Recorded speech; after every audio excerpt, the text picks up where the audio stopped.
and welcome to the final day of summer games at the Watkins Museum of History.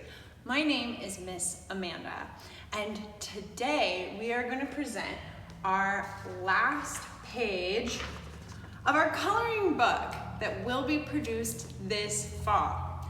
And at the end of this video, we'll announce the grand prize winner of the cover, who's also going to win a Silas and Maddie's gift card. On this page is the playhouse, which is my favorite artifact in the museum. The little girls who would have played in this playhouse when it was built would have had a lot of different toys than you had. So one of those toys that you might have had in Lawrence in the 1860s and beyond would have been a yarn doll. We can make these fun and simple yarn dolls all by ourselves. Let's try it. For this fun and simple yarn doll craft, you will need yarn and scissors, and that's about it. Cut strips of yarn to create the main portion of your yarn doll body. You want them to all be about the same length. You will bend your yarn in half to create your head. That's it. Once you've created the head, pull out a few little pieces for arms and then tie another piece to create the waist. You can braid the arms to create a beautiful shape for your new little friend. You can create legs by braiding the bottom of your yarn doll, or you can leave it in a skirt. Either way, we like creating fun little happy yarn doll families. Since today is just a celebration of all the wonderful things at the Watkins, I wanted to celebrate Mrs. Watkins, who was a huge part of the reason that this city is flourishing the way that it is and that we have this museum. Kaylee, can you tell us some of the things that Miss Watkins gave us? Sure. So once Mr. J.B. Watkins died, she got all of his money and his estates. And so what she did with that was she gave a lot of money to KU for scholarship halls for women, also to build a health center at KU, and she helped expand the Lawrence Memorial Hospital. Amazing. Come here and learn more about her and the other strong women who lived in Lawrence.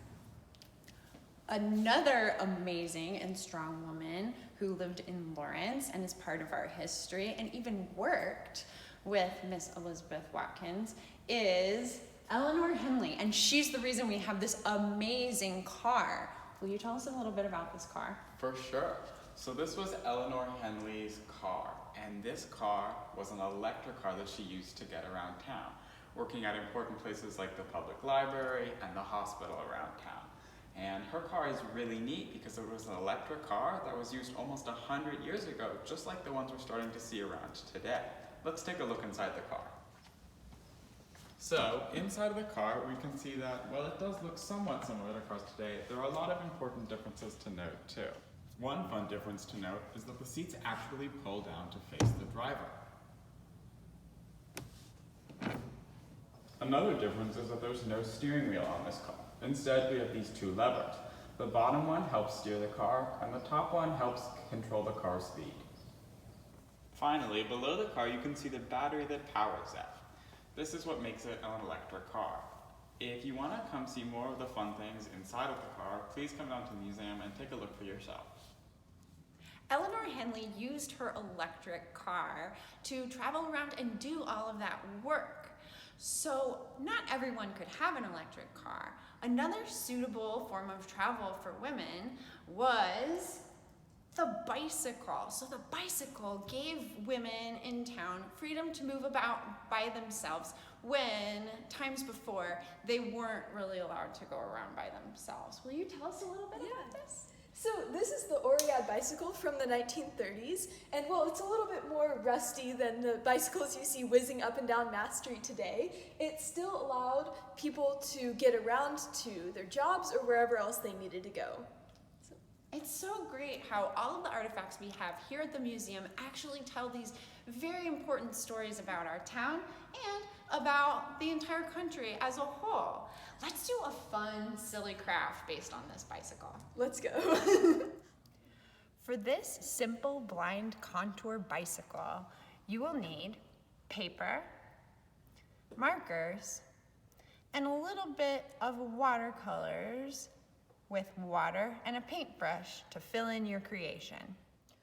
Blind contour is a fun craft that is really simple. It's a drawing exercise from long ago.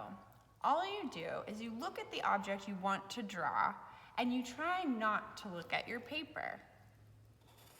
You don't pick up your pen, you just follow the lines.